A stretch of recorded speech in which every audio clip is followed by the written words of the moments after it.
Hey everyone, welcome back to Conversations in Pop Culture, and we are back in the saddle once again for another season. And I have with me comic creator Benjamin Hunting. So welcome to the show. Thank you for having me. I appreciate you taking the time to talk about our new book and all the other things that we're going to talk about.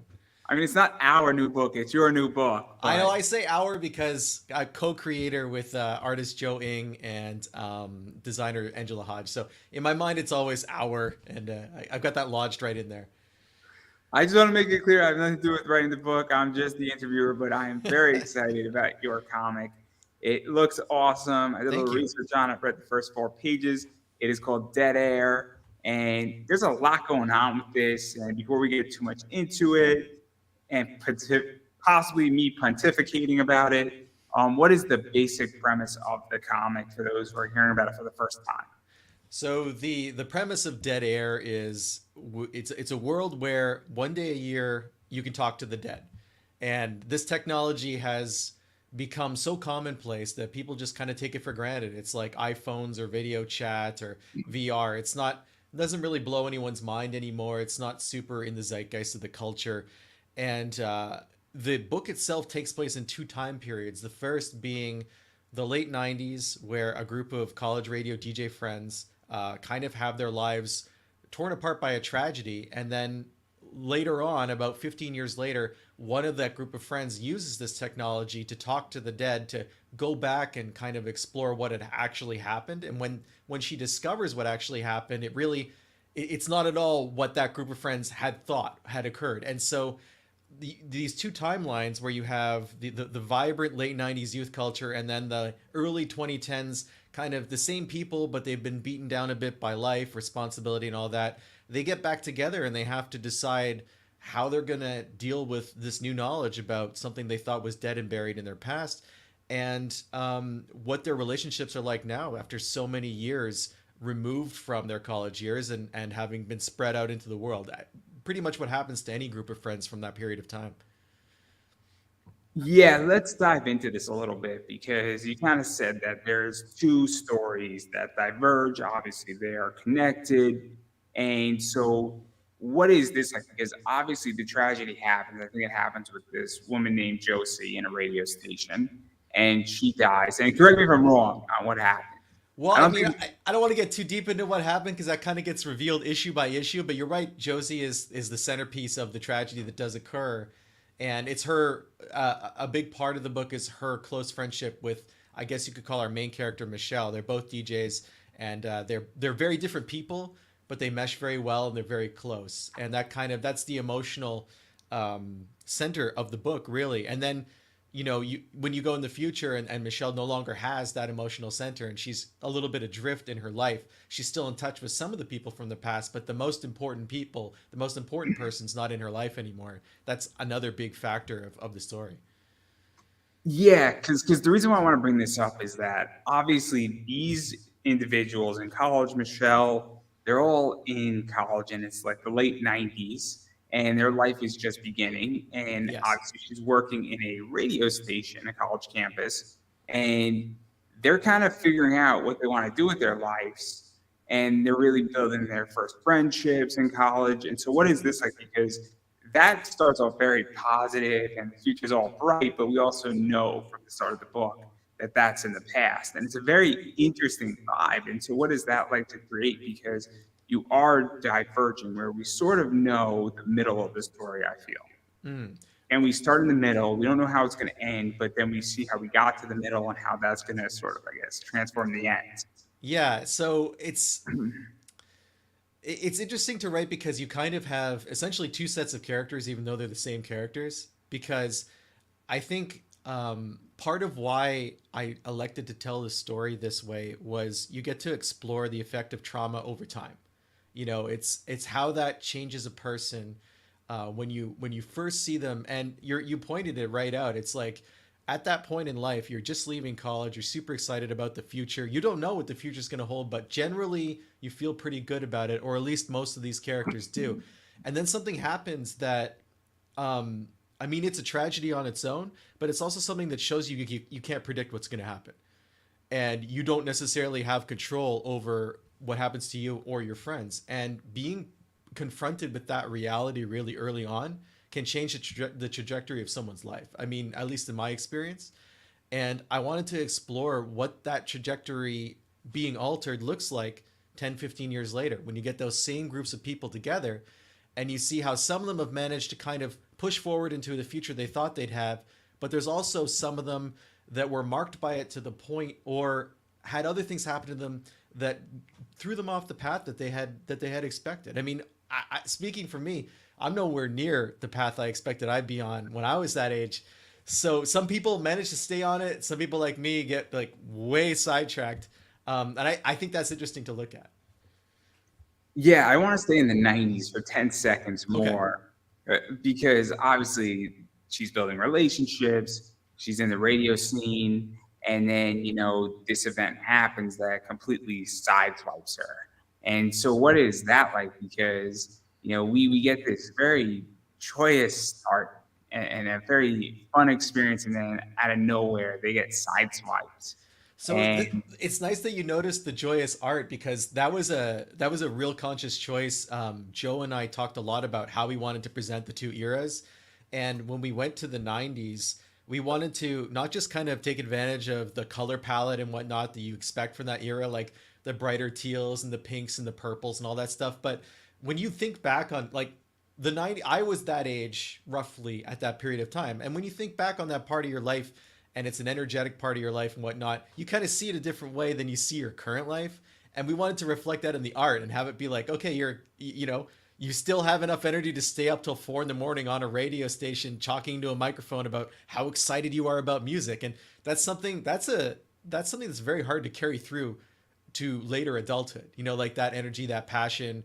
And there's so many other things to compete for your attention. So yeah, being able to create that energy with the art, I think sustaining that energy through the tragedy that's going to occur later in the story is just going to give it more of a bite. It's going to give it more of an edge and more make it feel more real to the people because those emotions that you're feeling when you're at that age, they're not all positive. So just like you feel these huge highs, when the lows come, they can hit you really hard because you don't necessarily have the life experience to give you context to deal with them.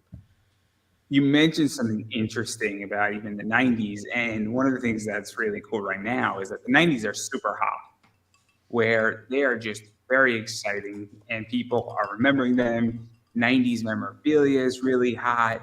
90s music is sort of making a comeback as far as people, you know, who grew up in the 90s are now starting to have kids and they want to introduce their kids to what they were listening to Yeah. as a bunch of other stuff and they want to relive their childhood. And so what is that like too? Because this in some ways is a 90s story. It's Yes. also a 2010 story as well. And what is that like? Because it hits really, I guess, the pop culture realm and what people are really wanting and asking for. Yeah. So for me, I'm super passionate about music and I always have been. So one of the cool things about picking that period of time pop culture wise is there were so many different it was right at the end of the monoculture in a lot of ways where back in that period if you wanted to hear some new music or you wanted to be introduced to a new artist, it was a lot harder than it is now.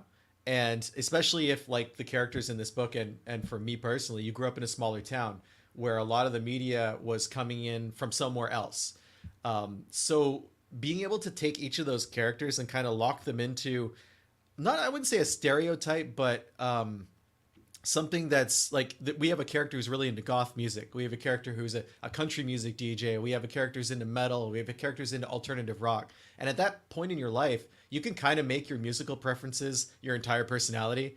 And like you dress a certain way and you read the same kind of magazines and you try to hang out with people who are into the same music you are. But if you live in a really small town and there's like you might be the only goth person in your town, right? So you have no context for what you're doing. You're trying to become the best goth you can be, but a lot of it's coming from outside media. So you almost double down on that part of your personality. And I think if you live in a larger city and you have a community, you can be more of an individual. But I think in a smaller town, you kind of picking up on the highlights of what the subculture is going to be. So that was really looking at that part of the 90s was a real driving factor. And I know Joe, he really enjoys drawing these characters in their various scene specific wardrobes, because it lets him go back in time and kind of revisit that. But also there's an energy to that, to like someone who's so passionate about what they wear that every piece of clothing is like meticulously decided for before they leave the house.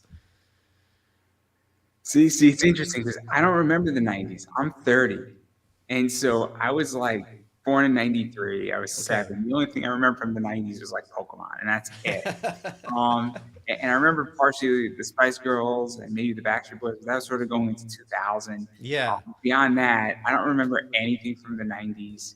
And that's it. I mean, I've seen that 70s show, which I think came out around in the 90s, but that's about it. But I remember that later on. And so it's so interesting because I can imagine though that people who are fans of the 90s and grew up in the 90s and remember it are like, oh, I get it.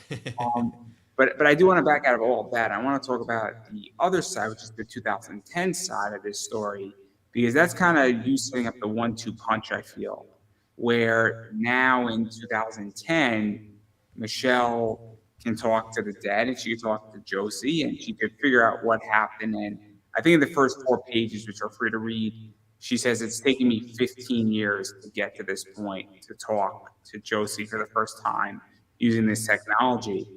And gotcha, shit's about to sort of be revealed, I feel. So what is that like to kind of set it up that way where we're about to learn what maybe really happened and things aren't so gray or they're not so black and white, they're really gray.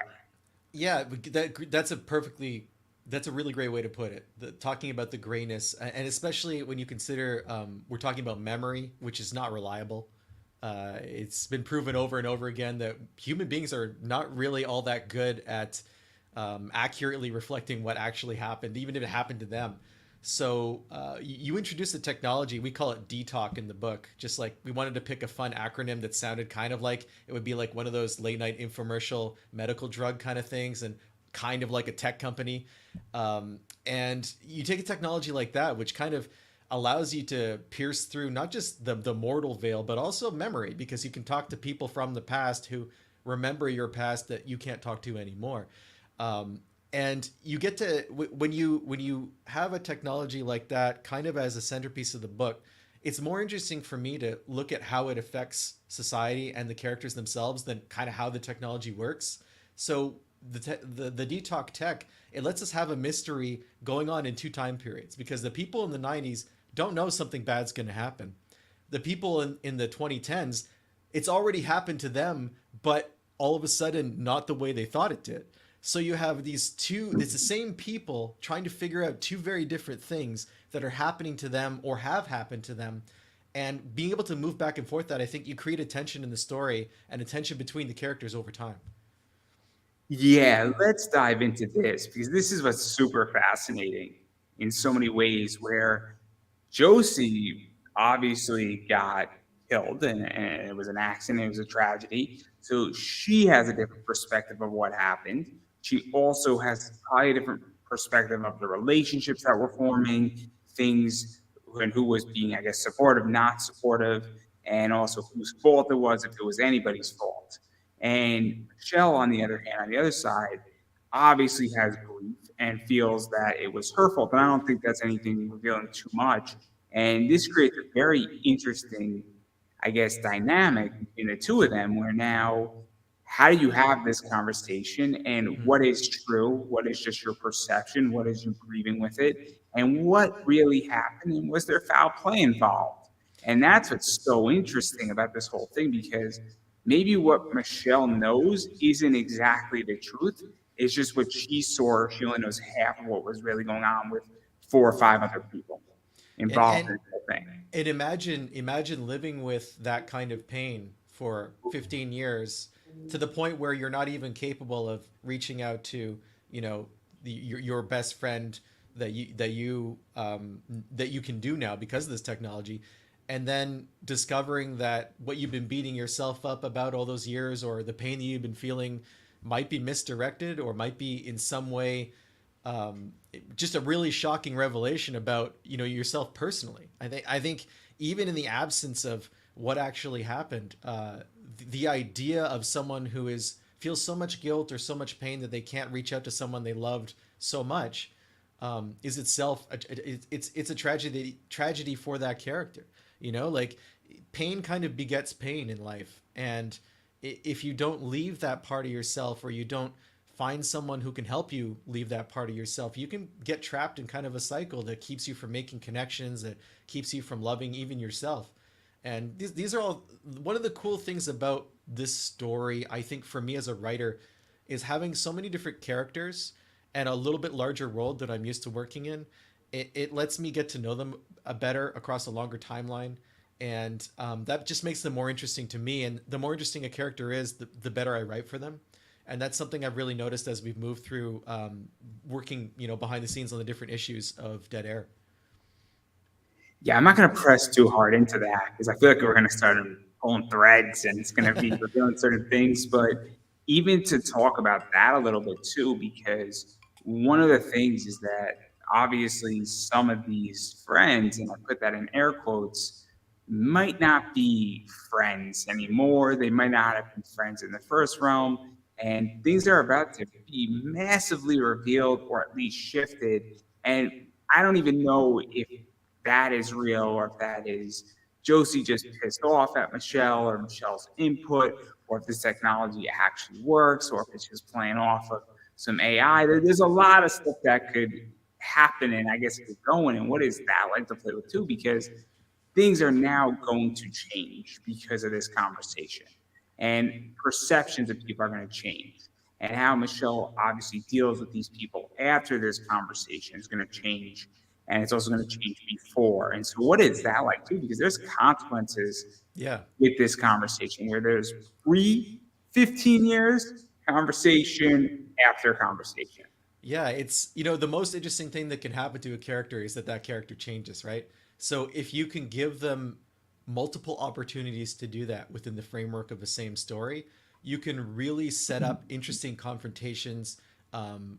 People confronting themselves, people confronting people they thought were friends, or even in some cases, people healing relationships that had been torn apart by something, and then new information comes into play, and someone realizes maybe they had judged someone incorrectly, or maybe now that they're older they understand why certain decisions were made. It's change across time is such a fascinating thing in my own life. Just seeing, I'm really lucky in the sense that I have a lot of friends that I've been friends with for a very long time. Even Joe and Angela, my collaborators on this book, I've known them for 25 years, and we've only been working together to create comic books for about 5 years now. But we've obviously changed a lot over a quarter century. And it's I think one of life's gifts is being able to see your friends change and grow.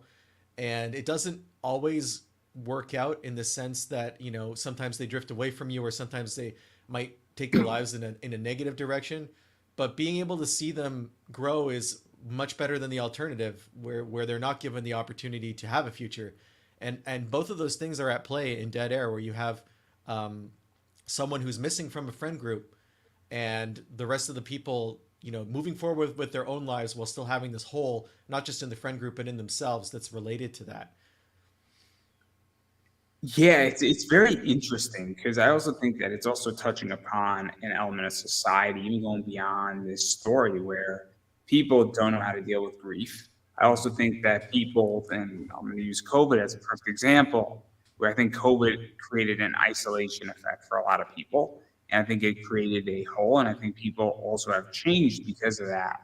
And I think this also touches upon that niche to some degree as well, where it is clear to me that this is not just about a person dying and saying goodbye. There's a much larger allegory being in play here, I feel. I really wanted to look at the effect that something like a technology that allows you to speak to the dead would have on society at large. There's in this series we're going to be touching on things like, what does that do to organized religion? What does that do to, in the sense that you have these religious traditions that are based on the fact that there's no two-way conversation between the dead and the living, right? It's a lot of that conversation is brokered between a god or a series of ceremonies and whatnot. And that's going to affect established religions, but it's also potentially going to create new ones where people they are either worshiping this technology or they hate it. Like there's always extreme reactions to any kind of societal change. and it can be very isolating.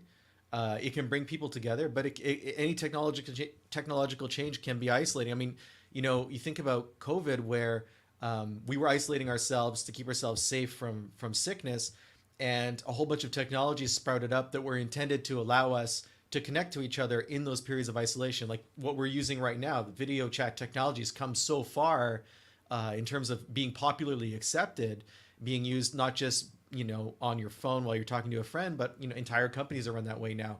But as we move out of the need to be completely isolated in order to stay safe from COVID, we're still using these technologies. We're still staying isolated, using a technology that was intended to bring us together during a period of isolation. Like there's unintended consequences to these technologies that you can't always predict.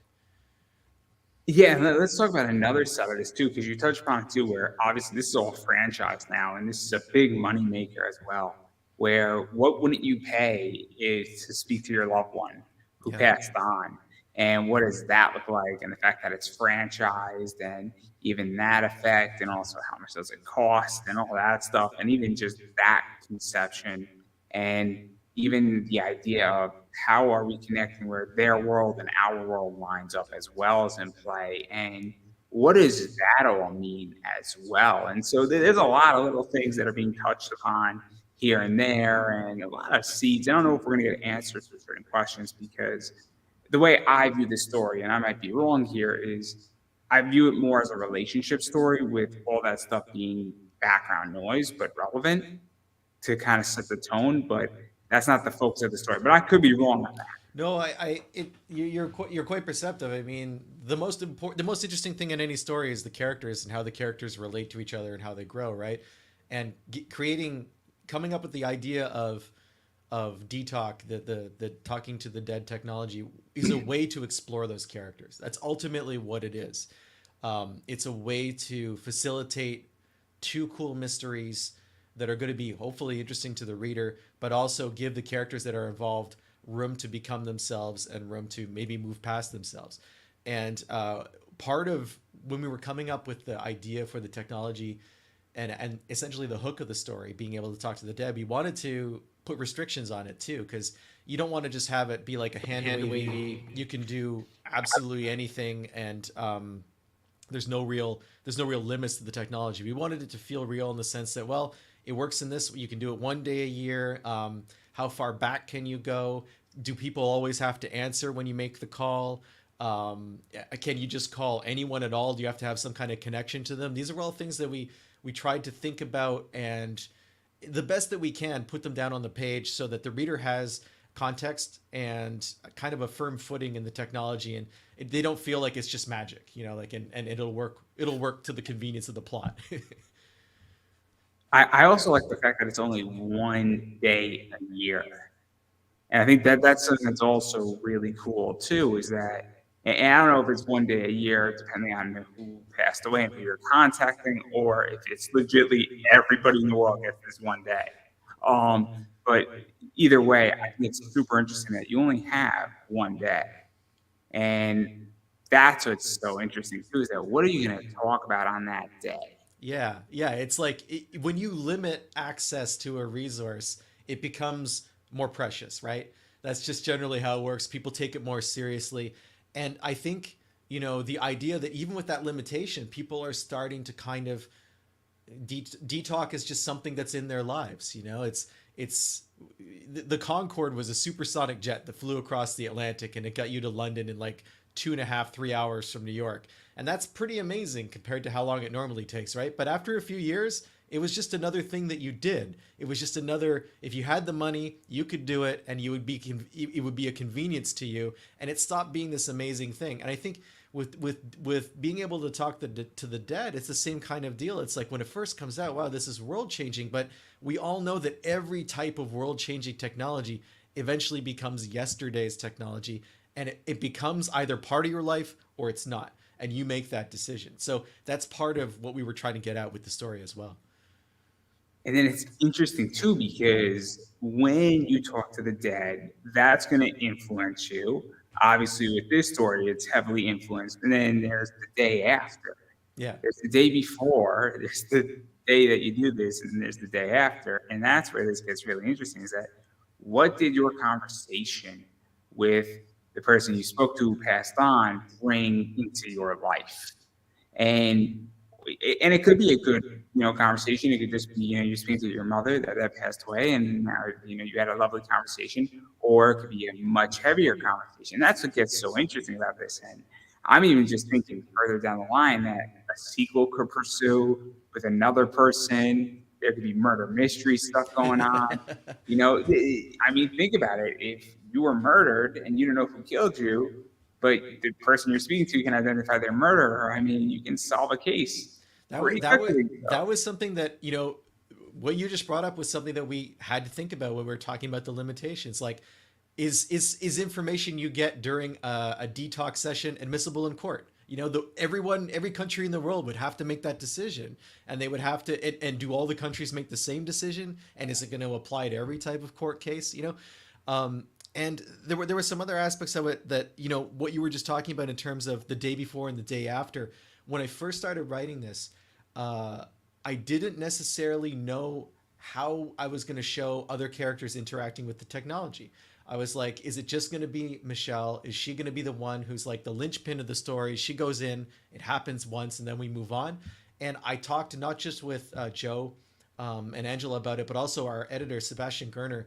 And he was like, if you have multiple characters who are, you see vignettes or you see flashbacks or whatnot of them using detox in their regular lives, that could be a really interesting way to gain insight into who they are, because who they choose to talk to tells you so much about their character. And it doesn't necessarily tell you, it straight up shows you right on the page, like, who they are in a way that you wouldn't necessarily be able to describe otherwise. And it kind of threads the technology into the tapestry of their lives in a way that I didn't initially consider, because like for me, it was a plot device at first, but then we really wanted to dive into it and be like, how can we make it more than a plot device? How can we make it a part of the world that feels lived in, that feels real for these characters? Yeah, no, it's so interesting. And then even just going further into the whole detox thing, and does the person who you're speaking to, if they've been through one and they already spoke to somebody else, maybe years prior, does that affect that conversation? And even, all of Michelle's friends and Josie's friends, have they spoken to Josie, and is Michelle aware? And then you get that whole discussion, and that can be in play. And it's really fascinating because it go in so many different directions at once. And that's what's beyond interesting about this, where there's a lot of stuff going on, and it's complicated, but it's not in a lot of ways. Yeah, no, I appreciate the kind words about it. It's definitely something that, like, I'd started working on the rough outline for this story almost a year ago. And I didn't know, I knew I wanted to talk about 90s college radio because music's a passion for me, and I was really interested in that era. But I also wanted to, the previous book that we had worked on together, my co-creators and I, Code 45, we approached, what's that? Oh, 45. Very cool. I gotta start doing that. The blur makes it look like I'm flipping you off, but I'm not. But yeah, we talked about death and grieving, and how that echoes through generations. And I wanted to talk about that again, but differently. I didn't want it to be, I wanted the tragedy to be a little bit more spread out instead of just being focused on one person. And I started to think about, what could, there's so many ways you can create a story where people are communicating from the dead to the living. And I didn't want it to be supernatural. And then I remember just walking into the kitchen, and my partner was sitting there at the table, and I looked at her and I'm like, one day a year you can talk to the dead. Like, it just hit me in the head, that sentence.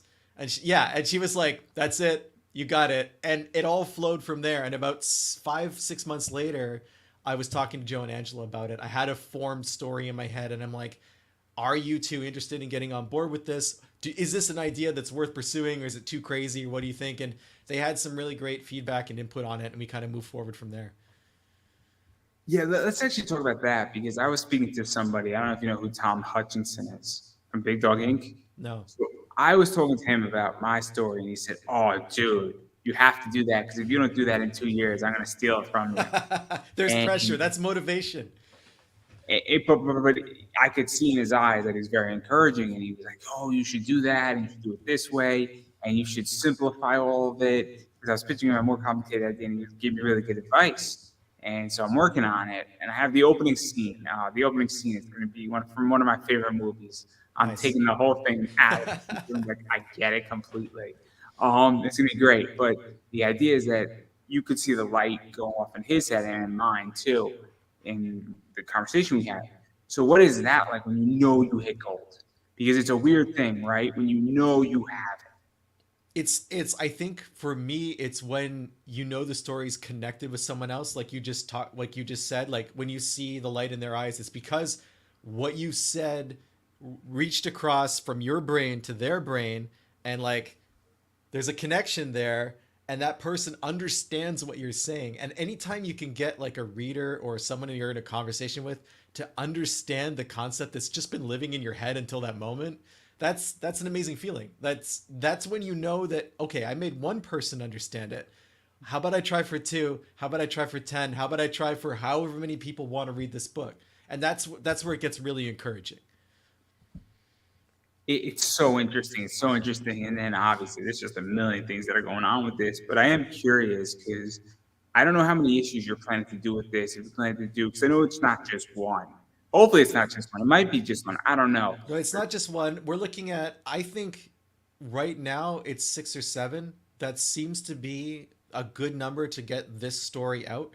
And we've also talked about maybe doing some origin stories for the characters, like what they were like before they got to college or how they got to the college radio station.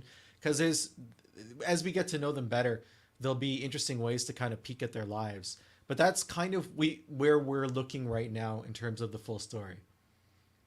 And so, what is that like? Because I don't know how long this story is taking place over, as far as obviously we're spanning 15 years, give or take, throughout where they're 90s and time skipping. But I don't know as far as the present day how many hours or days, or if it's multiple years following this and multiple sessions. I'm not exactly sure, but what is that like to figure all that out? Because is this like a 1 day or a 1 week type of story No, as far as the birthday, or is it like 6 years? it's longer than one day than one week for sure. I think that, as it's planned now, you're looking at the end of the semester for the university students who are there, and then the time period that comes after that, and then in the future, it's interesting because we've got 3 issues pretty much in the can at this point, but there have been some surprises as we've written the story, as we talked the story out, where I thought that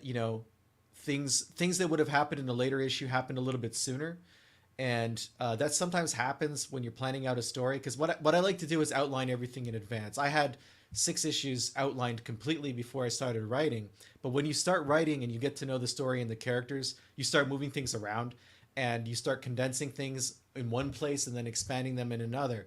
So it can be hard to put a number on the issues or the pages, or even the exact timeline until it's right near the end and you know exactly how it's going to wrap up. Because even if I conceptually know the full outline of the story and what happens at the end, how you get there can change during the writing process, especially since we're working with a great editor, Sebastian Gurner. I mentioned him earlier. He's been really helpful in terms of just having great ideas about how things could work, how things could be expanded. And then even Joe, as he draws these characters and he gets to know them, he has ideas for them too. And he'll come to me with, hey, what if we change this scene? Or what if we take 3 panels and make them one? Or what if we put this scene in another issue? And it's awesome to be able to access someone else's perspective. It's a super valuable thing whenever you're creating something, because you can really get in your own head about how a story is going to unfold, and you think you have it all planned out, and then someone else says, hey, but wouldn't it be cool if it did this? And you're like, damn it, it would be cool. Like you're so right. And then you have to make a bunch of changes, but that's always for the better, I think.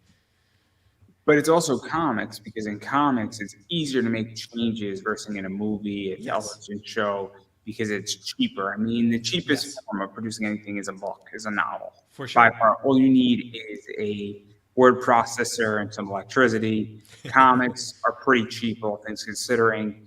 Not super cheap, but still cheaper than an animation show. Yes. And making a full blown movie like the Avengers, well, God help you, you better have Disney behind you. Um, but all jokes aside, I mean, making those changes is easier. And the reason why I asked the question is that I'm sure certain people when they hear this, they're gonna have the question saying, "Hey, are we gonna see the consequences unfold after this conversation between Michelle and Josie that pursue weeks after, or is it that they have the conversation and then everything falls out?" Because that's what people I think are super interested in is what happened in the 90s, that conversation, what happens in that conversation, and then what's the after effects? Because do these group of friends become closer? Do they reconcile? Do they have differences of opinions? Does Michelle realize that some of these people are bad people? Does she realize that some of these people she thought were bad are actually good, we're doing the right thing? Or is it that this whole thing just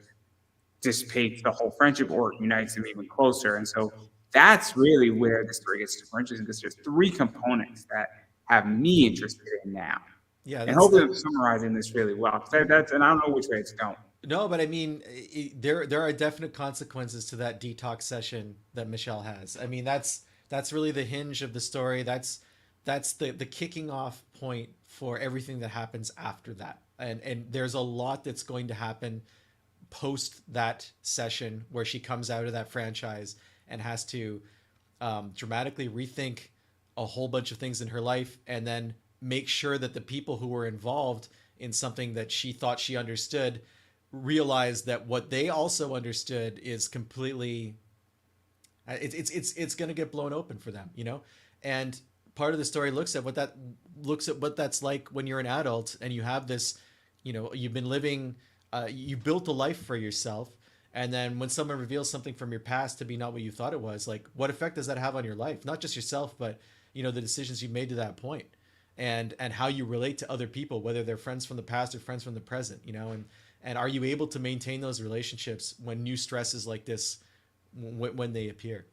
So there's really so much fun character stuff that I get to do, and I'm super excited that I'm writing it. It's really hard to not just put it all out in the world immediately, you know, like serializing it is a huge act of restraint. Let's actually talk about this because I think that you're serializing it and releasing it in issues for a few reasons. I think the main one is money because producing comics and cash flow in comics is Mhm. very complicated. You know, that's the biggest issue with the business in general is cash flow. I don't think I'm saying anything controversial. If I am, No, tell me to shut not up at any not at given point. all. I You're will completely concede right. ground. More than happy to on that point. But I think that's the reason why, because I think if you had all the money in the world, you would release this thing either as a graphic novel or all 7 issues at once, and you'd want to tell the story. I think most people in comics want to tell their story as fast as humanly possible. If I'm wrong, just tell me I'm wrong, and I'm more than happy No, to. I think you're definitely right about the financial aspect because, like you said, comics are more affordable than movies, but that's a pretty big gap. So it's being able to serializing it does make it easier for us to finance the art, the production, the printing, and whatnot. But there's another aspect to serialization that is, I think, unique to crowdfunding versus the direct market, and that's you get to build an audience over time. And let's say I had everything done right now. I had the full graphic novel ready to go, and I put it out on Kickstarter. I think that the audience it would reach in this moment versus 2 years from now, when I've been building up an audience over a number of issues, would be a lot smaller.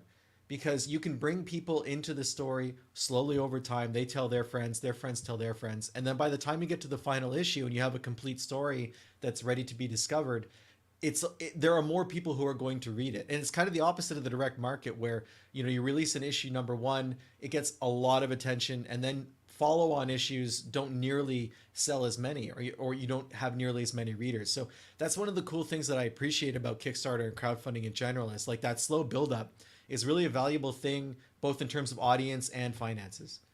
So let's actually talk about that because I actually think it's good and bad. I think it's a double-edged sword in a lot of ways. Because my issue with crowdfunding, and we've discovered this in the last, I think, 4 years as a community, is there were professionals in the industry There are people who are trying to become professionals and have slowly gone that way. There are people who have gone the opposite way, and there are people who are hobbyists. And so it is very hard for me, and I interview a lot of people to vet who is here for the long haul, who is going to stick around, who is going to try to do an issue one, and then they get it out issue one, issue two, and issue three out over the course of 3 years versus doing it every 3, 4 months. Mm. And that's my biggest problem with crowdfunding right now is that you can't get me my content fast enough. Where if somebody gets me 3 issues a year, that's really good. If somebody gets me 2 issues a year, that's really good. People who are getting me an issue a year is rough because It is I rough. don't want to be in a 7 issue series with you for 7 fucking years. No offense, everybody. If you're doing 7 issues, you got to get me out in 2 years. Or like, I hear you. So personally, I'm not a big single issues person in general. I support them on Kickstarter because I understand how it works and all the things we just talked about. But when I buy, I primarily buy trades because I like to have the story all at once. So I think that in building an audience that is going to be with you for the long haul in crowdfunding, it's a deal that you're making with them where you say, I am going to do everything I can to get you this story in a timely manner. I am going to respect your interest in my story. I'm not going to play with it. I'm not going to push the limits. I'm going to do 2 or 3 of these a year, and I'm going to stay consistent with it. You can expect a book from me every 4 months, every 5 months. You have to make that bargain with your readers, and you have to respect them.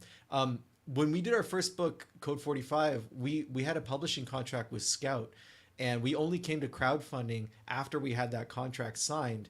And it was an interesting exercise because not only did we have a deal with the people who were supporting us, but we had a deal with Scout where we wanted to get the book out to them in a reasonable amount of time. They were very good about, understanding that crowdfunding takes a while. And it was in the middle. We launched our first campaign 2 weeks before the COVID lockdowns. So there was a lot going on that kind of acted as a barrier in some ways to getting the book out. But it was also a great way to learn about what's possible and what's not on crowdfunding and how long it actually takes to get things done.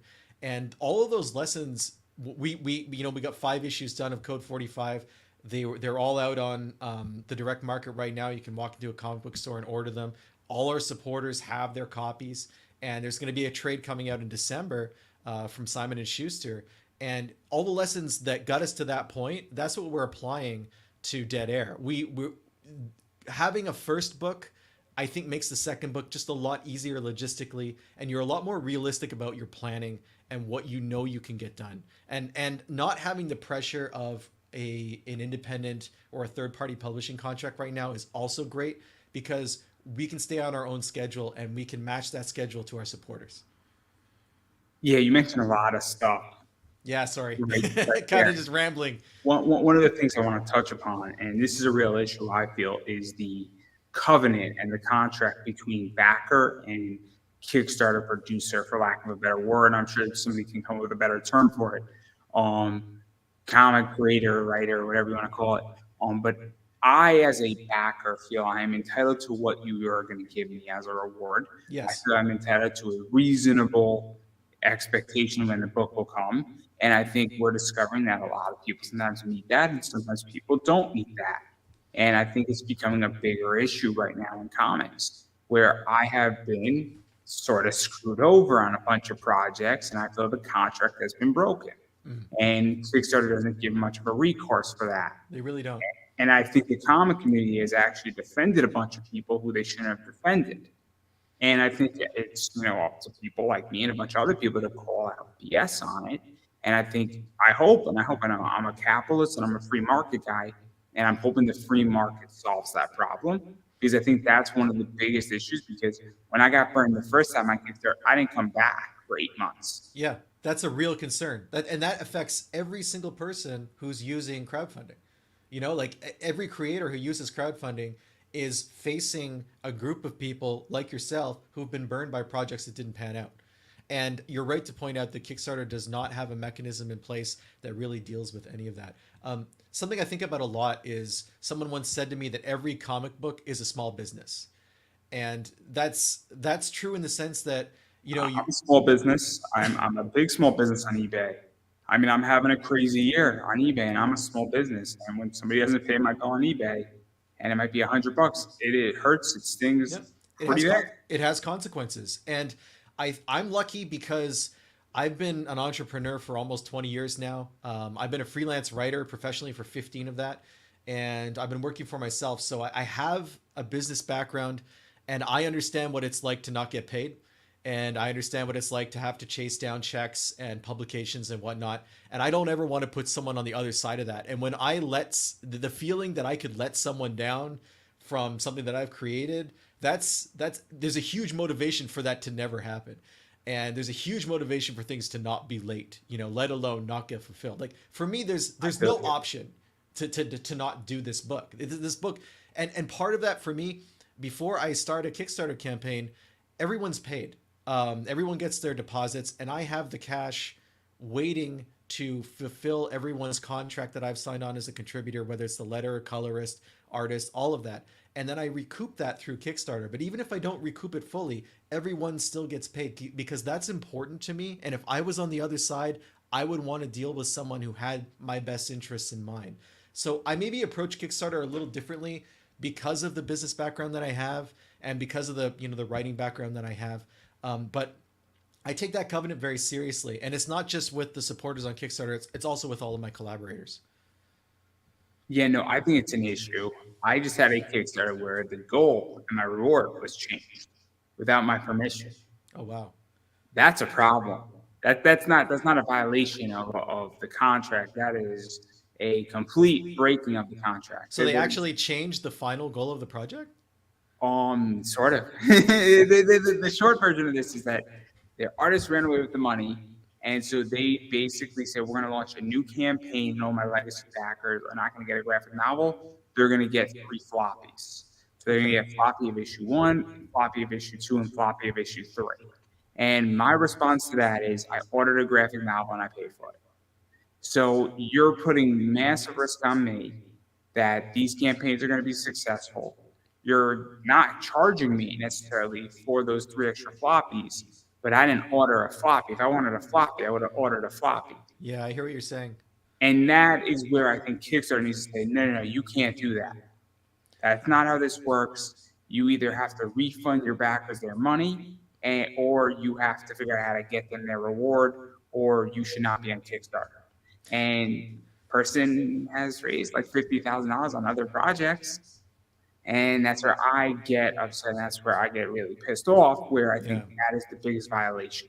Yeah, no, And I would be upset as well. I mean, when you have a platform like Kickstarter, you have people who have like I'd never done a comic book before, and before my first campaign the comic book was finished and ready to go, but it was my first time, right? So there's people like me in that instance. There's people like me now who've done it for a few years and have a good idea of what's possible and what's not.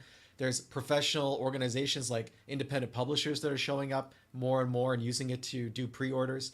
And then there's people who you pointed out are hobbyists. Maybe hobbyist is a term that I think it's pretty all encompassing. There are some people who want to tell a story and have a good story to tell, but don't understand how to get it out into the world. And they turn to Kickstarter. And I think that it can be really overwhelming in the sense that there's not necessarily a lot of support for the business side of it if you don't have that kind of experience. So there's such a wide range of people using this one platform. So when you tell someone, I'm getting a comic book on Kickstarter, it can mean anything. It can mean almost anything, and that affects not just the quality, quality is a subjective term, but the quality of what you're getting, but also how it's getting to you, how it's being delivered to you, and how long it takes. I'll throw another thing that you'll appreciate this as an entrepreneur. What are people to you? And I'm asking you a weird question, and I know exactly how the question sounds. I'm hoping you're going to answer it the right way, but what are people to you? I don't like within the context of Kickstarter. In the context of being an entrepreneur and running a business. I mean, so as a freelancer, people are my audience. They're the people who are. I'll ask the question in a different way. Okay. Your team, right, that does this book, yes, is consisted of people. Yes. What are those people to you by definition? What is your artist to you? Partners. By definition? They're I mean, partners. he's a resource, right? Is that a fair assumption? No, Where because in this case, we're all co-creators. We're all 50% partners on the book. So so let me get to my point then really okay, quickly. okay. The point I'm getting to is that I work at a company. I have a day job. I am a resource to that company, and I'm a valuable resource to that company. Somebody else who works in editing or copy editing is a resource. They provide a skill and they provide a valuable piece that makes the company work and makes the company profitable. So when you talk about Kickstarter and you talk about quality, you could also be getting a decent human being, or you could be getting a horrible human being. And so it's not even so much anymore. And the reason why I say people, I relate them to resources, is you could have good resources and you could have really bad resources by definition. And so when you're on Kickstarter, you could have somebody who is a complete asshole on Kickstarter and doesn't care, or you could have somebody who is the nicest human being, and sure, they're late by 4 months, but you know you're going to get your book. And they're nice about it, and they're updating, and they're punctual, and they're very professional.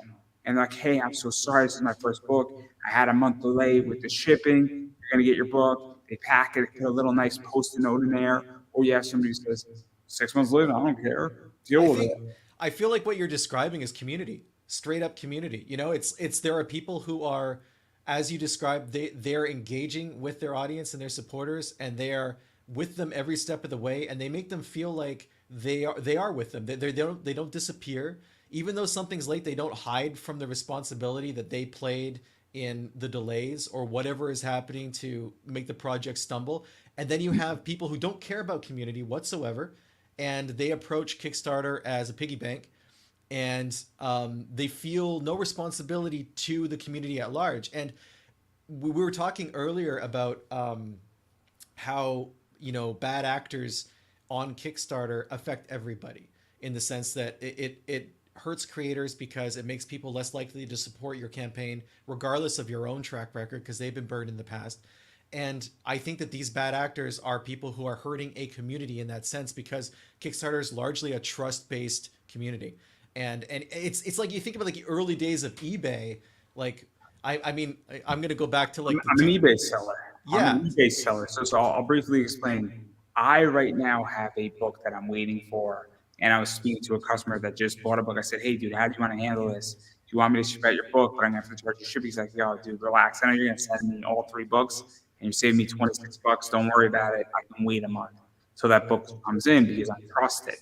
At this point, this guy has bought 6 books from me before. He knows that he's gonna get his items. Yeah. But back in the day, you had to trust that somebody was going to send you your Rolex watch if you Yep. bought it, or your baseball card, or your Pokemon card. I mean, I remember the early days of eBay. I bought Pokemon cards off of eBay And on you're my sending parents' sending account. money orders too, like the untraceable forms of payment sometimes. And it was Oh, I don't go that far. I was using PayPal back in the day, so I was fortunate enough that I was with PayPal, buying some cool, fun Pokemon cards. But I get the point.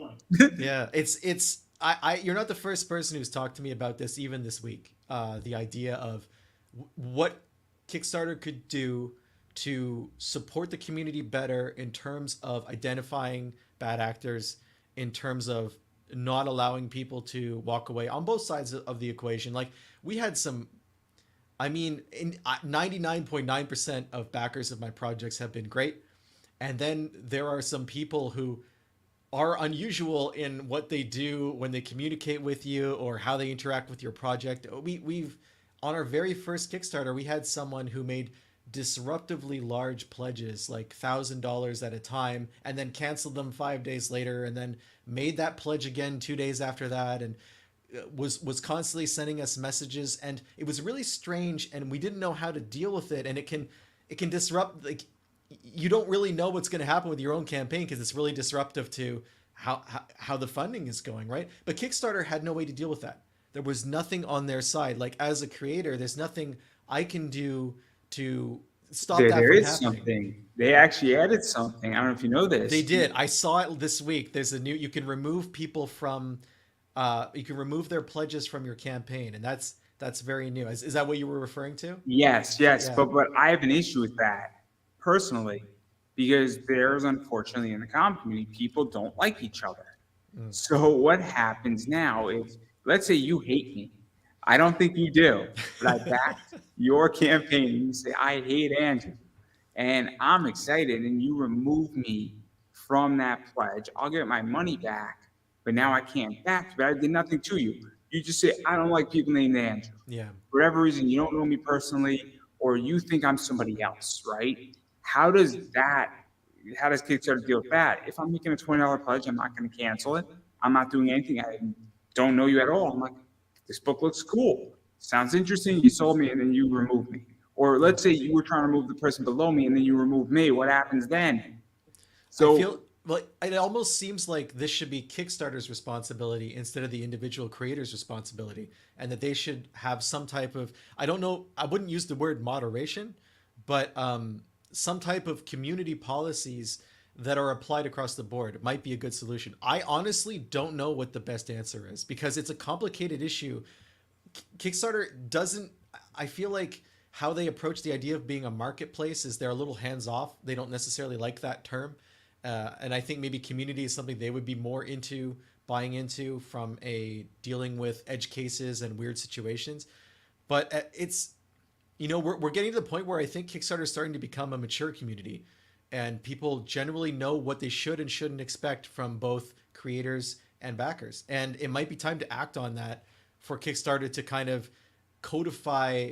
I don't know if you want to call it like a code of behavior or just um, a rule set that allows people to be on the same terms when they're dealing with a campaign. I have a solution for Kickstarter, and it's very simple. It's very similar to eBay, where I think that if you are a repeat offender and you get caught, you get a strike.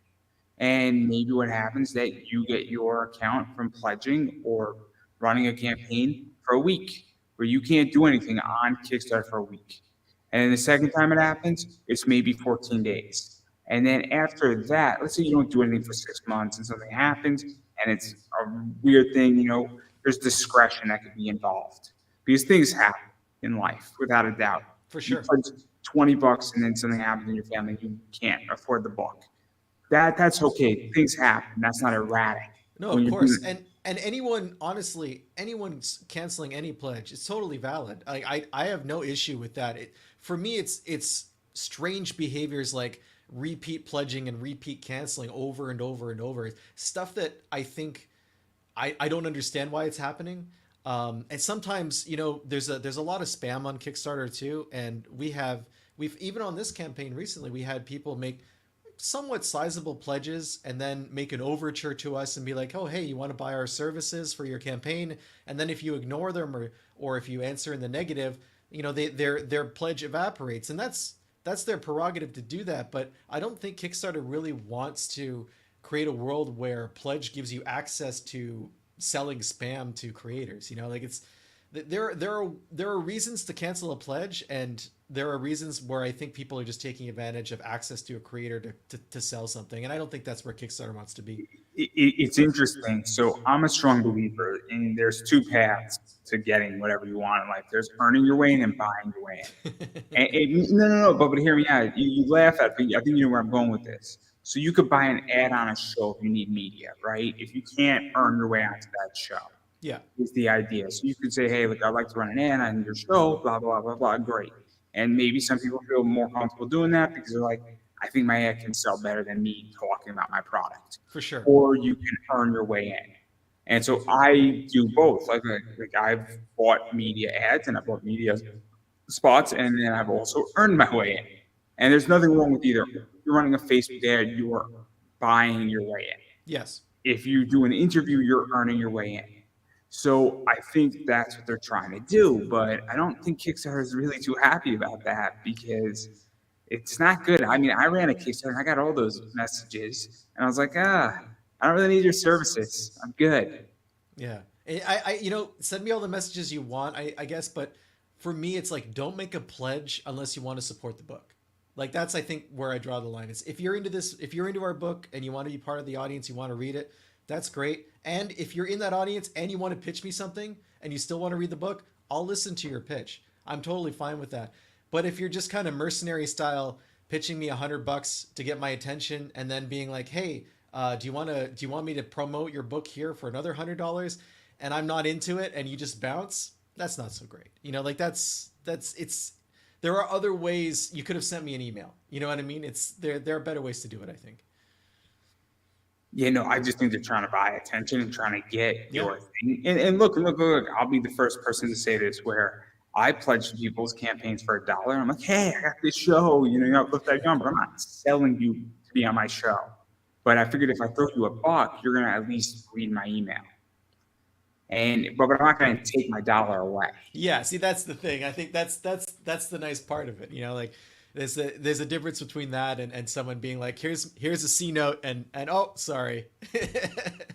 Because it's disruptive from when you're planning, you know, like if you do your best to plan your promotion and you try to figure out what's working and what's not and what's attracting the attention of people and what's keeping their attention when they get to your Kickstarter page. And I don't claim to have the answers. I think it's something that changes all the time, and I think it's a constant conversation you're having with an audience of people who want to read your book. Like, what's really interesting is we had a pretty good audience for Code 45. We did. I was really happy with our Kickstarters, and people were great. I didn't know how many of those people would come back, you know, a year and a half later for Dead Air, which is a different story. It's got some similar elements, but it's honestly a different story. You know, it's same artist, same designer, same writer, but that doesn't necessarily mean people are going to want to read it. I mean, it's a different time, different things going on, Yeah, different very projects true. going on. I Very true. mean, this is my thing. I'm curious about Kickstarter. Is what determines a Kickstarter and the success of a Kickstarter is the track record of the creator, if they have other stories out there, because that helps. The artists on the team, variants help. Also, what time they're launching, price point, and what else is on Kickstarter. I think those 6 things really determine the success or failure of a Kickstarter right Yeah. now. And Because those things, you can only control some of them, right? Like as a creator, like you can't control what else is out there. You can't necessarily control what happens while your Kickstarter is going on, like economically. Like I said, like 2 weeks into my first Kickstarter, we were locked down on COVID, right? And I saw that third week, we had funded, but I saw that third week evaporate. It was just gone. We had absolutely no real interest. And then in the fourth week, it came back. But what was interesting was 2 months later, we did the Kickstarter for the second issue of the same book. And COVID is still happening. People don't know what's going to happen to their livelihoods, their health. There's a lot of concern. It was a really stressful time. And we had a much, much better Kickstarter because I think what happened was a lot of people stayed off of Kickstarter in terms of creating projects. And so the people who pushed forward with their projects like us, maybe there was a little bit more of a playing field. Maybe it was easier to get people's attention. And I think people wanted to be distracted from what was happening around them. So you can't plan for that. You can't predict that. Like you can control your artist that you collaborate. You can control what you're offering and your price point. But the other things you have to kind of let go. right now, I'm big into the stock market, I'm big into the economy, and right now, I feel there is positive sentiment where that could change in 6 months from now, it could change in 3 weeks from now. Yeah. But it definitely seems like we're on a bull run. It might be a fake bull run, but that also changes how people buy things, what they buy. And I'm Yeah. in an eBay business selling comics, and I've been through this where when people feel like they're richer, they feel they could spend more money on books and they're willing to buy more books. For sure. When people feel money is tighter or things are going on, there's retraction there. And so that's something that is so interesting where I think it's similar with Kickstarter. If you feel we're about to go into a bear market and the stock market's about to collapse and your 401k is not doing good and your house is going to lose $200,000 in value, you might want to sit a few rounds out. Yeah, I mean, and that's not only is that like put you in a bad financial situation, but the stress of all of that happening simultaneously, it really pulls your focus away from things like a Kickstarter campaign. You know, like you're not necessarily going to Kickstarter and saying like, "Oh, I wonder what cool books are out there right now." You're kind of just like sitting in your office and hoping your life doesn't implode. You're hoping you keep your job. Yeah, yeah. The more important aspects of your life start to come into sharper focus, I think is how that works. And I also think you get a different client too, because the people who are stable, remain and you figure out who your core clients are. And then also you figure out your business. There's a lot of stuff that goes on, but Yeah. Kickstarter is the Wild West. And then you have another added issue on your campaign where you're Canadian. And I don't say you being a Canadian is the problem. I say that shipping is the problem. Well, so fortunately, as a Canadian, shipping is not an issue for me to the United States. It's an issue for me in Canada domestically. Your postal service is infinitely cheaper than ours because we have a gigantic country where nobody lives. And what I mean by that is our population density, almost everyone lives in like one of three cities. And if you live outside of those, yeah, Montreal, Toronto, and Vancouver, Calgary is somewhat in the same league in terms of size. But that's it. Like imagine if everyone in the United States lived in New York, LA, and Houston. Like it would be kind of like that idea. And so postal costs to get to more rural parts of the country or smaller cities are very high. But for the United States, you have such a population, it's spread out much more evenly. I mean, there are areas that are emptier than others, obviously, like Maine, Alaska, Montana, just a little less dense. But in general, postal costs are much more affordable. And there's a service in Canada that it's called Chit Chats. And what they do is every day they fill an 18-wheeler full of mail, they drive it across the border into the United States, and then they mail it using US domestic rates. So I pay a quarter per package to take advantage of that service, and it's cheaper for me to mail from using that from Montreal to Los Angeles than it is for me to mail from Montreal to Toronto, which is a 5-hour drive. It's crazy. So I'm really lucky in that sense because I know in the United States, mailing internationally is a boondoggle. Like right now, I see Kickstarters that if I want a book to Canada, like a single comic book, it's like $25 in shipping. You know, I can charge like 5-6 US to an American who it wants to support our Kickstarter. I'm really lucky that way. But in Canada, like that same shipping, I could be triple that to go half the distance. See, I don't ship. So I ran a Kickstarter for this show, but eventually I'm going to do a comic, and I'm not going to ship internationally. And what I'm going to say to all my international backers is I'm going to say, look, shoot me a message. I'll put it up on my eBay store. You can pay the eBay shipping thing to the eBay international program. And That's a great way to do it. it'll be cheaper than everything else, and it'll work out for everybody. If you live in some weird country like the Congo in Africa, I don't know what that looks like, but if that's the case, we'll figure something out. But if you live in the UK, you live in Canada, it's cheaper that way for everybody, and it's easier for me because I don't get destroyed, you don't get destroyed, and Yeah. everybody's gonna be happy. It's we were I'm lucky in my bad luck in terms of Canadian shipping because it's been a problem for so long domestically that there's been a lot of companies that have kind of stepped up to deal with it. You know, they're like, okay, we got to figure out. In the US, there's less pressure because USPS is so good. I mean, I know it seems like it's crap sometimes, but trust me, compared to what we deal with here, it's a pretty well-oiled machine. So we have I would say about 25% of our backers are outside of North America, just generally across all of our campaigns.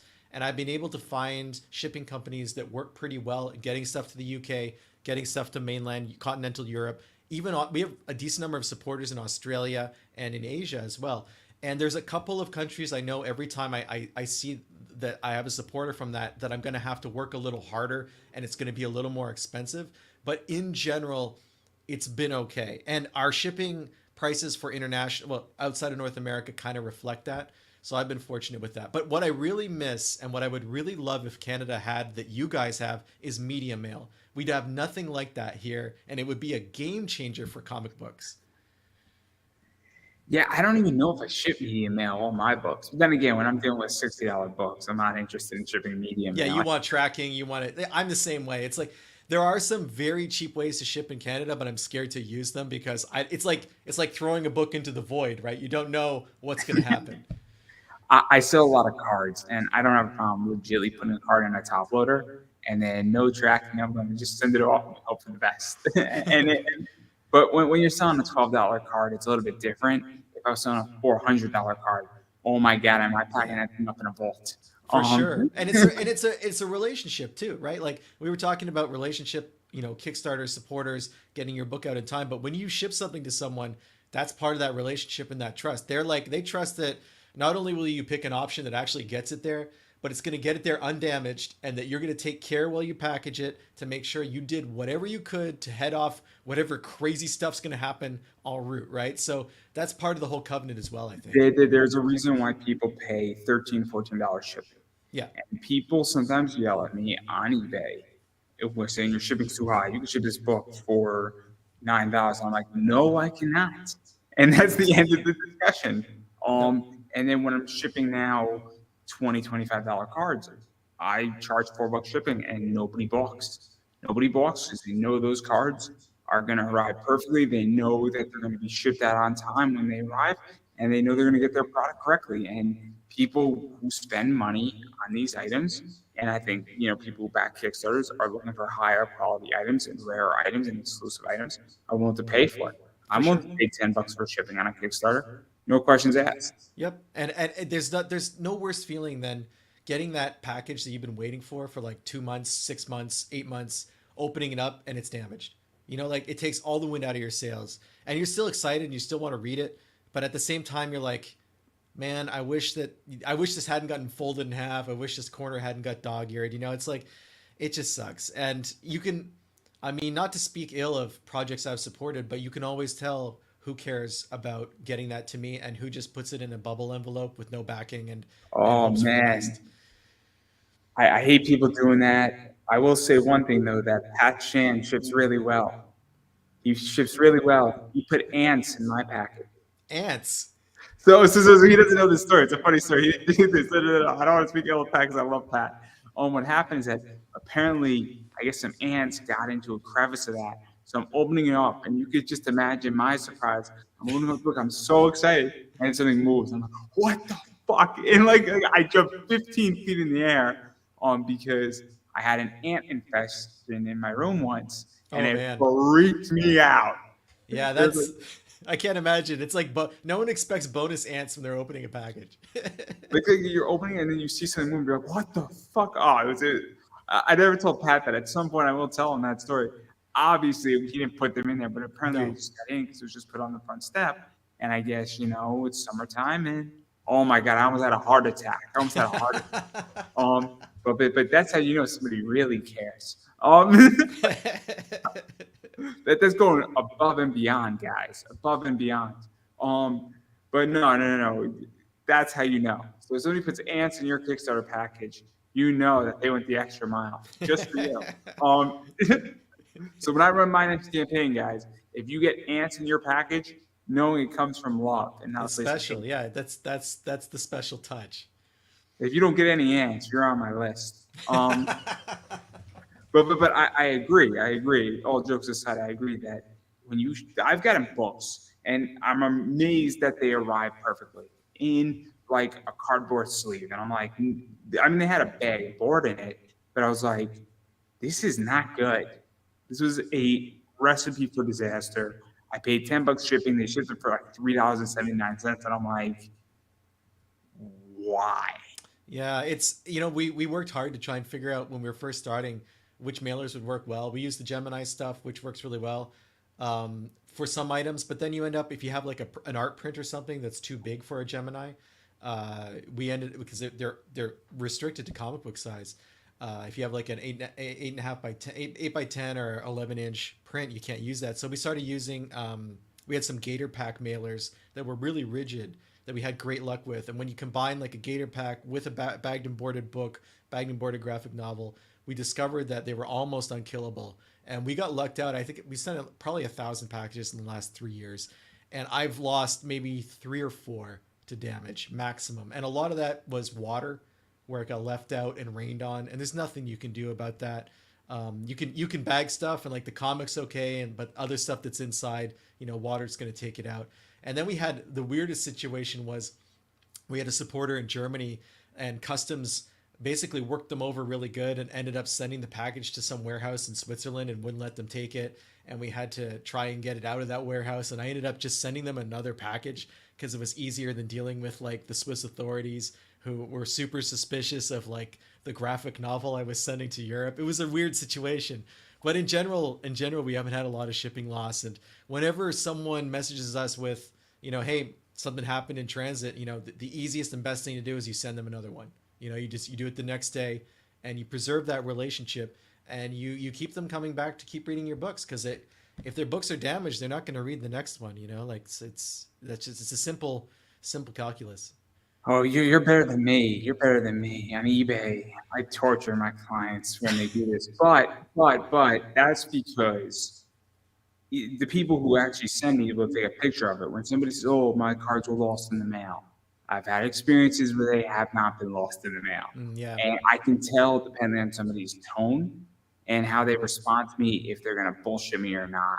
And I hate to say it, but I have to be that way because Yeah, I've no, been. it's definitely it's like a different kind of community, right? Like, and also what you're selling is a limited resource. Like, you might only have one of those cards or one of those comics, whereas I've got a stack that I printed, and I always print extra, so to take care of these situations, right? So it's for me, it's a lot less stressful, and for the supporter to just send them another one. It's lucky to be able to do that with Kickstarter. Yeah, no, I'm in a different state and a different state of mind, and also I'm tough.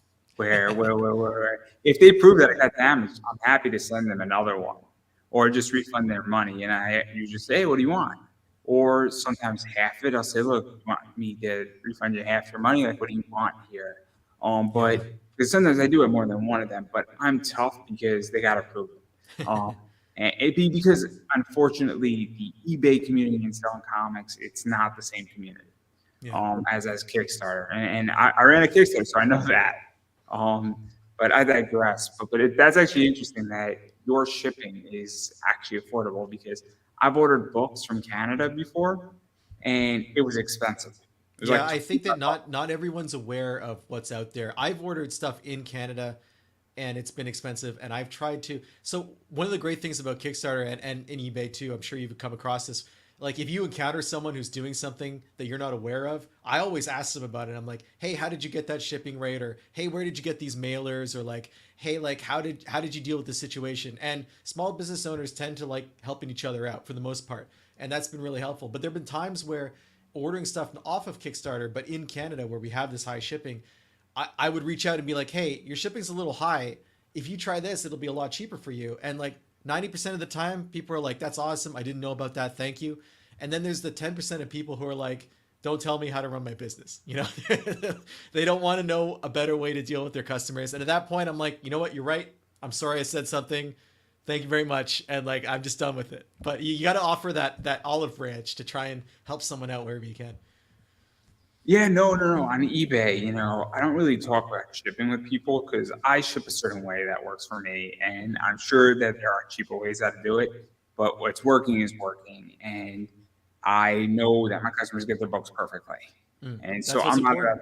I'm not about to change my shipping ways. But also, what I do is that I started talking to a lot of people. I'm like, yo, are you trying to complete a set? And that's how I just sold a bunch of cards where I turned a $12 thing into a $60 sale, just like that. Yeah. Because I ask my customer, I say, hey, what are you trying to do here? Because I got a bunch of stuff and I can help you. And usually when I say this, I was like, you got a point there. I need this, and this, and this. And then I say, you need this one too. Like, yeah, I need that one too. Yep. And so it's very interesting when you start asking questions to people. But It's that relationship like we are talking about it. You know, something similar happened to me this week on Kickstarter where I had someone message me and say, "Hey, I'm in Europe. Shipping is really, really high. I want to support you, but my question is, it's way easier for me to buy all of them at once. It's way easier for me to wait for the trade. How many issues do you think it's going to be? You know, like what's your plan on this? Because I want to come in on it. I just can't come in on it now." And I totally get that. I totally get that someone doesn't want to spend $20 shipping 7 times. Not everyone can absorb that over the the course of 2 or 3 years. And I welcome people who want to reach out and kind of pick my brain on that and see if there's a way where we can make the book work for them. If maybe they just want to do digital now, but know that 2 years from now, when issue 7 comes out, they're going to grab it all on paper. You know, like there's always ways to work with the people who want to support you. it's interesting. I'll throw this out there. Right now, as I was stating, I have a customer who bought a book that I'm waiting on. And he bought another book, and I said, "Look, I'll combine the shipping. I'll waive the $13 because shipping 2 books in a Gemini is easy." Then he wanted another book, and so I had to reach out to him. He said, "Yeah, I'll wait again because I know you're going to get me your book." So now I'm saving him $26 Yeah. in shipping. And And it's I'm like, "Hey, communication. It's just straight up communication, right? and so he's bought stuff from me before. He knows the books are going to arrive perfectly. He knows that I'm going to ship it out the second I get it. I'm like, hey man, I'm getting killed here too. I'm not happy about this. And he knows I'm not happy about it. That yeah, I am waiting for this book because I don't want this book in my collection. I mean, I want it in my collection. I bought two. I'm selling one of them and I'm going to keep the other. But I want him to have his books. Yeah. Yeah. That's the important thing. And so I have no problem having open tabs with people on eBay.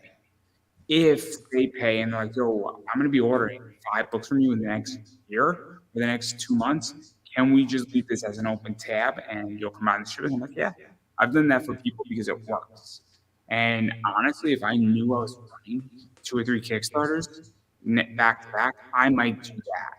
And I don't know if it's quote unquote legal, but if I was, one of these people on Kickstarter running, monthly Kickstarters, I would, and I had international backers, I'd figure out a way how to combine and ship it.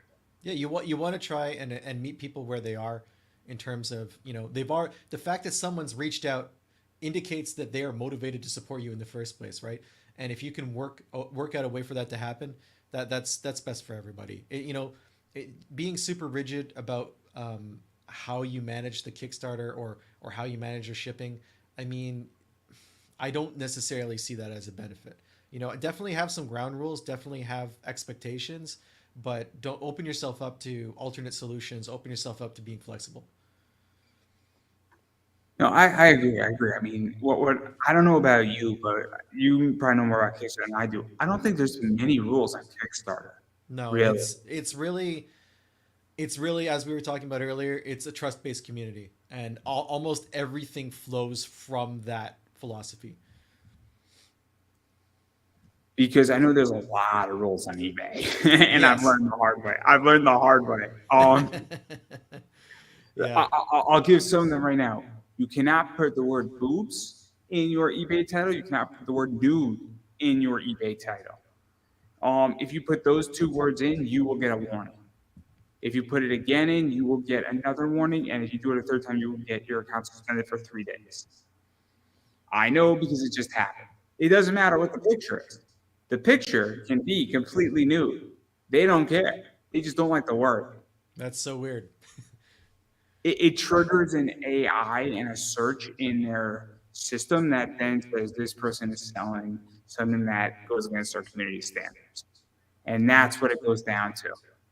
Fair enough. Yeah, yeah. So if you're selling paint that's nude paint, it will trigger it, which is insane. Yeah, or like there's so many like that's for fabric for clothing. That's a very common term that's used too. Or even if you think about it, like on a comic book cover, a naked cover with no trade dress on it. That's not an uncommon thing to sell, and that would probably trigger it as well. So you have to use the word virgin. Virgin does not trigger it. It doesn't. You could say virgin dressing, you can put virgin cover, doesn't trigger it. Yeah. You put nude cover, it's going to trigger it. It's crazy.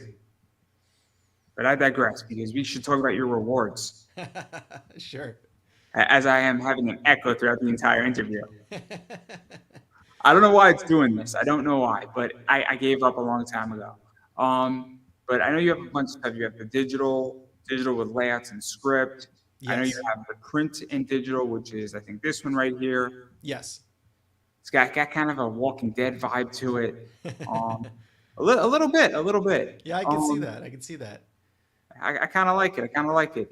And then I think you got some other stuff too, where you have the print and swag bag. You have the Yeah. sign and swag and print So we thing. I got think we got a lot of stickers.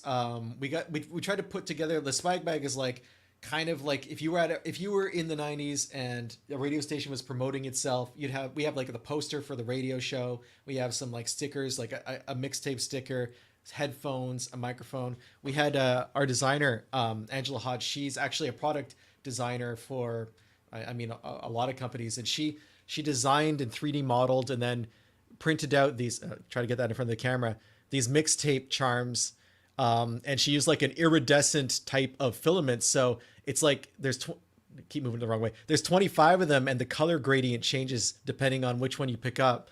And so that we thought that was a fun thing to put in. It's like very era specific. And Joe also is doing character sketches where he'll hand sketch characters from the book, kind of a one-off thing. And we have our original art pages as well. Those went very quickly. And he basically spent a week and large format Bristol board and traditionally inked and penciled out 2 of the pages for the book, and then he scans them in and we create them digitally. But they're really gorgeous. He's a very detail oriented artist, and I'm really happy about how those came out.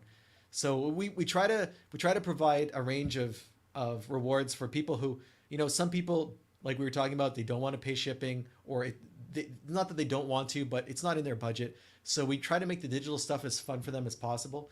There's people who just want the book and just want to read it and aren't interested in any other kind of stuff. And then there's people who are they like the idea of grabbing stuff from the 90s, like in era type of rewards. And those are fun for us to make and to talk about and whatnot. So we try to include that as well. So it's kind of a whole range of stuff.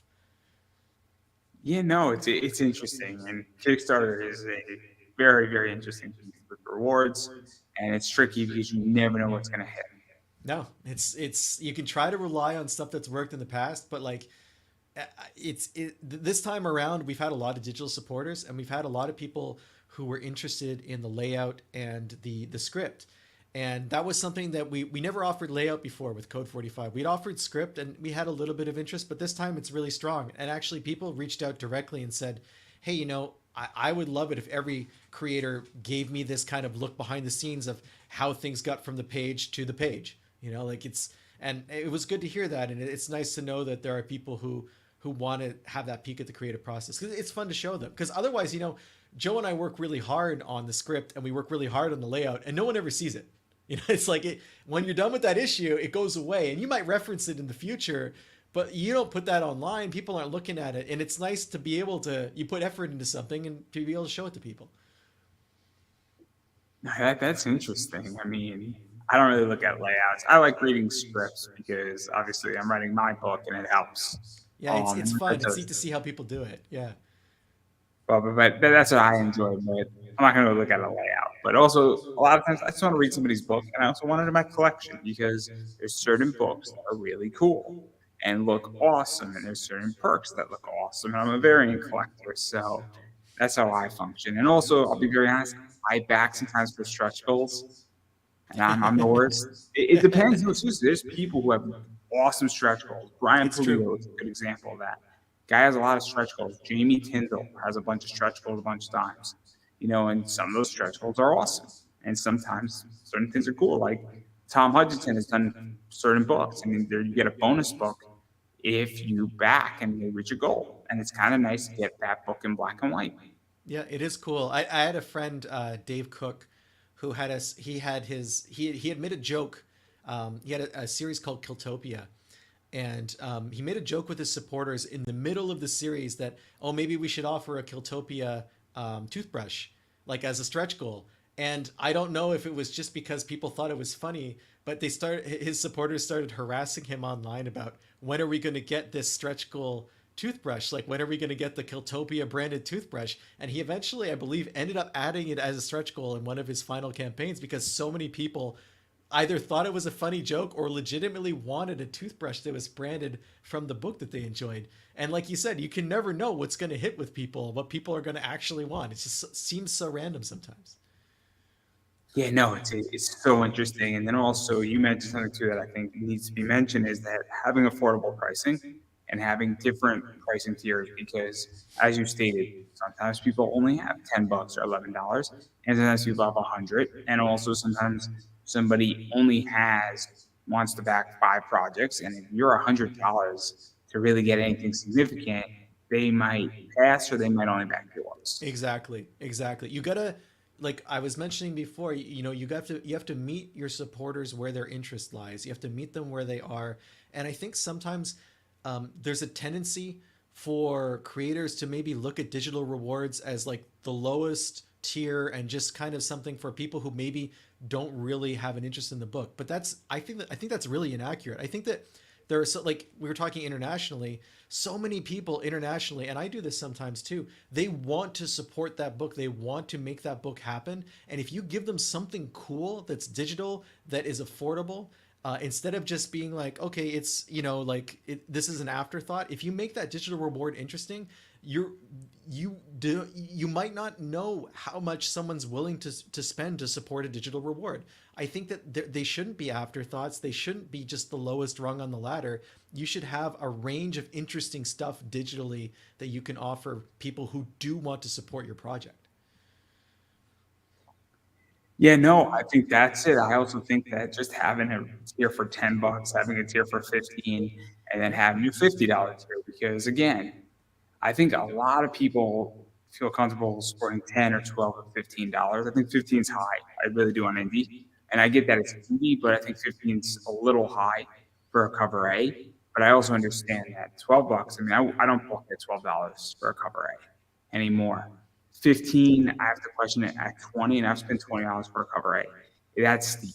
That's really steep. And I think that's the problem that creators also don't understand is I get that you have to balance that you're producing a book, but I also think that you have to say, how do I get somebody in on the lowest here and then make them a valued buyer and bring them up, $10, and then the next campaign, I can't speak today, it's 15 or 20, and then they become a $50 person at three or fourth or five campaigns in. Yeah, you're talking about audience building. That's so important, and I think that that speaks to being able to take a long term view of your project. Like, I know that Dead Air is going to be 6 or 7 issues. I know we're going to have 6 or 7 campaigns minimum, and bringing people along for each of those campaigns is the most important thing.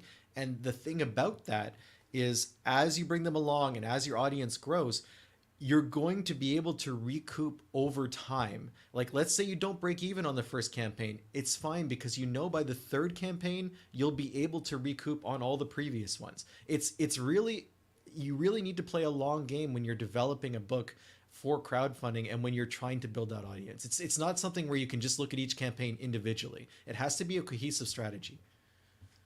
Isn't it also the fact that if you do it, and let's say you print 500 copies for Dead Air 1, and then you know that you're going to be for the next 2, 3, possibly 4 years printing anywhere for each campaign. Let's say you're going to print 200 copies of issue 1, right? Because you know you're going to need it.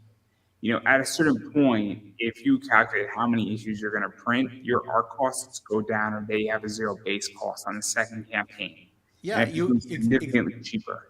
exactly. Like, so, it's crazy, but the cost difference between printing 500 copies for me and printing 1,000 copies is only like $400 in some cases, which is really only over the run about a 20% boost, and you're getting double the number of copies.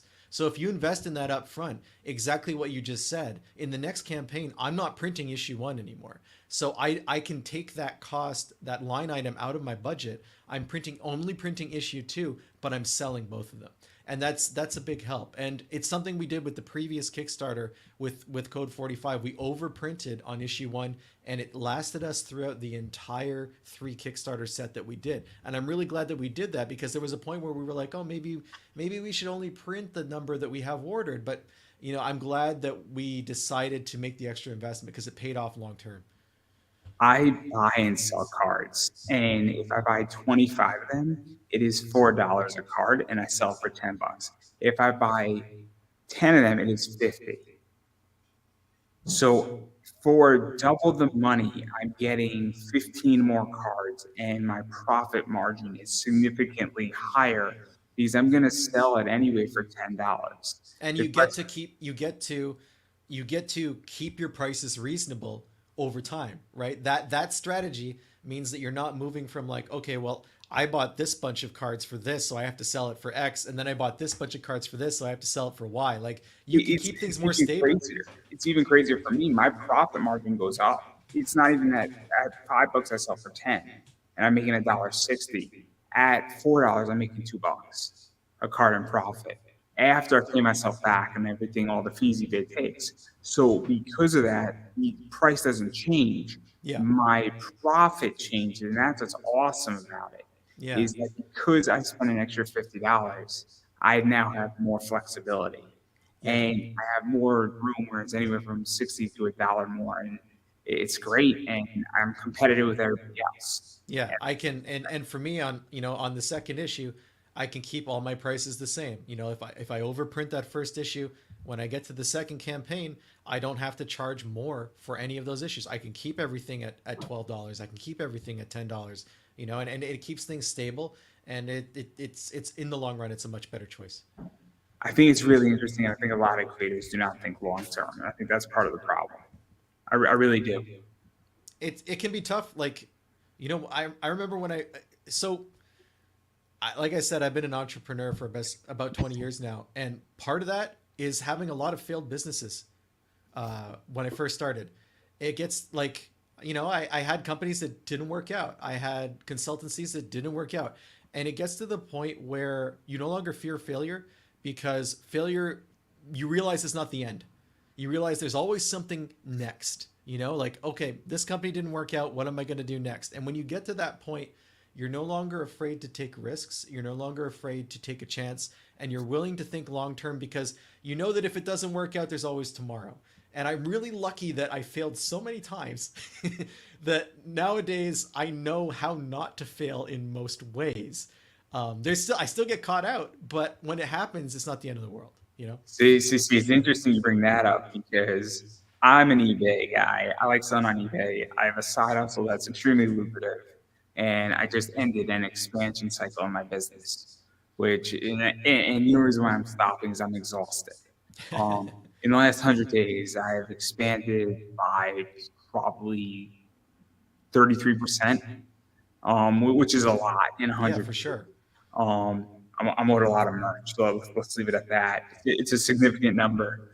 I don't think my parents know how much merch I'm owed, and they might be listening, so I'm a little scared to tell them. If they knew how much money I have cash flow, I think they'd be alarmed too. But no debt, no debt on the company, no debt. Um, but yeah, but I've had a lot of failures, a lot of things. I tried blogging, I tried everything, and the thing that got me beer money in college is what I'm doing at a very tactical level. And it's odd, but again, I agree. Failure just goes out the window. Yeah. And I could have easily failed on what I just did in the last 100 days. But I was like, cool, great. If I fail, okay. It's not going to Yeah. really change my life because I have a day job. Yeah. So, it's so interesting because I think people are scared to fail. And I think that's something where, look, I mean, I ran a Kickstarter for this show, and that thing was successful, but it wasn't a success, if that makes any sense. Yeah, I get it.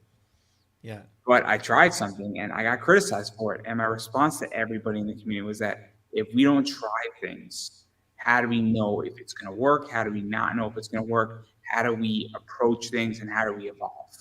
I And when I said that, nobody had an answer for me. No, the word evolve is key there. I once read something that stayed with me for over a decade now, and that it's the idea was that failure is the tuition we pay for success, you know?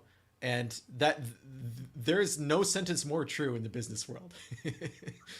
And you don't learn the lessons unless you actually learn the lessons, and learning the lessons sucks. Like it's not great, but it's the only way to do it.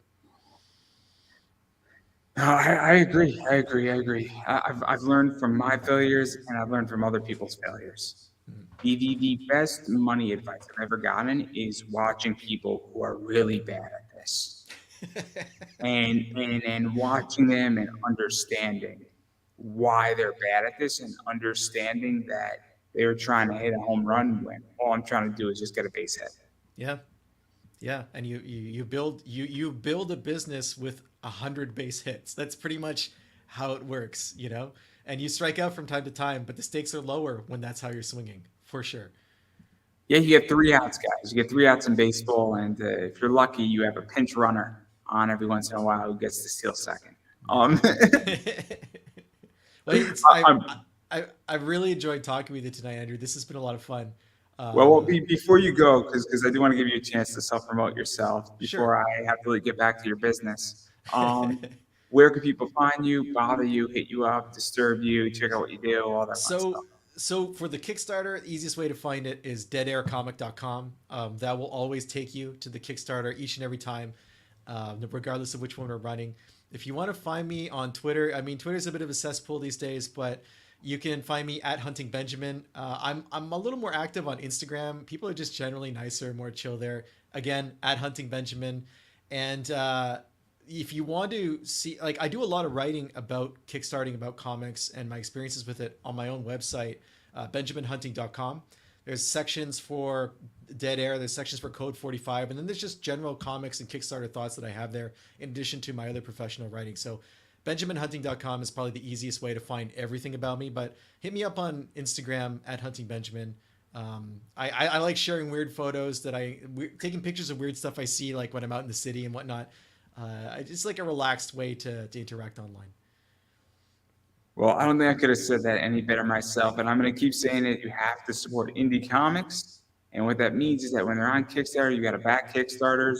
When they're off Kickstarter, you should go to people's websites if they have them for sale. Or if you don't like the Kickstarter, or it's not your cup of tea, and they have another comic that you might like, you should go buy that comic if you don't already have it. Or you could always just share out the campaign. You could donate to the campaign. You don't have to get anything. You can throw a buck into it. Every dollar helps. Everything It does helps. make a big difference. But even going further outside of that, obviously social media is a really big thing. Following people on Instagram, Twitter, Facebook pages, email lists, all that stuff matters, and it does go a long way.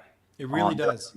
Directly. So you should do that. And speaking about social media, because I like social media, all mine are down below. Yeah, I am Pop Anime Comics on Twitter, Instagram, Facebook, YouTube. And I could say this about YouTube. I have almost 500 plus interviews out on YouTube across every sector. You name it, I've done it. And if there is not an interview for you on my YouTube channel, I cannot help you in any fashion. Because there is something for everybody, whether you're into voice actors, anime, crypto, pop culture, wrestling, adult entertainment, business, everything. Every sector has been interviewed on my show. So definitely check it out. And I can assure you this, you may or may not get smarter by watching me, but you will be entertained. That is for sure. But that is all I have. And on that note, I am going to give you the final word before I let you get back to writing comics. Final word is, I mean, I doubled down on everything you just said. Even if you can't support a campaign on Kickstarter, sharing it online is a huge help. Putting more eyeballs on it always helps. I really appreciate that, and it's amazing how much of a difference that makes. So if you can't get to deadaircomic.com and support the book yourself, just put deadaircomic.com somewhere in your social media, and I would really appreciate it. And Andrew, I appreciate you giving me this opportunity to talk about the book, for have such an extended conversation about it and really kind of dive deep into it. It's been a lot of fun, and thank you for the opportunity. Well, I don't think I could have said that any better myself, everybody. And that is a wrap.